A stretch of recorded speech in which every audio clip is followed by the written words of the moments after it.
So maybe for some reason you need to try and have class virtually. Well, there are a lot of ways to do that inside of your course site. You can use the meetings tool, or you can also use the Zoom tool, and I'll show you how to add that here in just a second. So go to the course site where you want to add the Zoom tool, and we're just going to simply follow these directions. Go to your site info area, and in the site info area, select the Manage Tools option.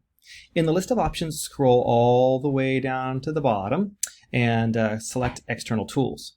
In the External Tools area, select or scroll down to the bottom until you see the Zoom JU entry. Once you've put a check mark there, select Continue, and you can give it a tool name if you want to. If you want to change the tool name, I might say Virtual Sessions or Virtual Class, and then just simply click Continue. Finally, select Finish, and you should get a new tool on the left-hand side. Now, if you've already logged into your Johnson University email by way of the web client that's going to fsmail.johnsonu.edu, or you're already logged into Office 365 with your Johnson University credentials, then this should be pretty slick. I'm going to select Zoom Meeting over here, and because I've already logged into those services and everything else, automatically I get this Zoom set of things here. It shows me my current time zone and everything else. And if I want to, I can use my personal meeting room. I can use the upcoming meeting, so I could schedule a new meeting, that sort of thing, if you want to do that. The simplest way, though, I think, to get a meeting going is just to use that personal meeting room. I'm going to go ahead and select that. And if you've already got the client installed on your device, whether it's a PC or a Mac, or even, I think, an iOS device or an Android device, you can simply select the Start Meeting option. And if you've already downloaded the client, then it should go ahead and open the Zoom client. Here you can see it, and I'll go ahead and pull this up here so you can see it. So it's already gone ahead and started it up for me. I'll see if I can't make this a little bit smaller. There we go.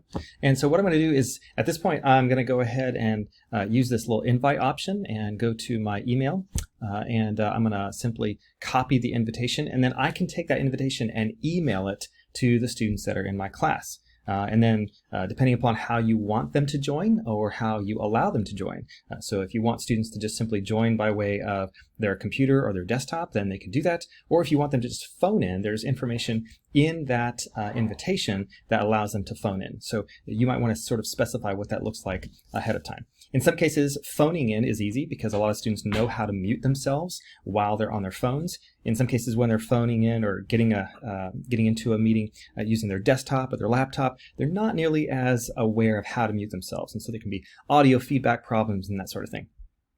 Regardless, I would encourage you to try and maybe select one or two students to try and test this out with, just so you get a feel for what this is like, especially if you've never used this kind of thing before. All right, so what I'm going to do then is I'm going to go ahead and initiate that meeting, send it to one of my students, and we'll see, or you can see how this works. So I'm going to go ahead and close this. And you can see here that in the interface of Zoom, I can mute myself. I can also stop the video. So if I stop the video, you'll just see some sort of thumbnail of me. If I start it back up again, then you can see that. You'll notice that it does have my sort of background here incorrect, but to everybody else that participates in the meeting, they'll see that the right way. Incidentally, you can change that in the virtual background areas. So if I was to go in here, I could use the settings that allow me to change that. So I can be in California or maybe Hawaii somewhere or something of the sort. But for now, we'll just sort of leave it the way it was. That'll work out fine. All right, so what I'm going to do now is contact one of my students. So I'm going to pause real quick here and get a hold of one of my students and have them join the meeting. Okay, so we've got, hopefully one of my students is going to join into the meeting here in a second. So one of the ways to watch for that is just to watch the Manage Participants area. So you can do that. You also have some other options here. You can share your screen.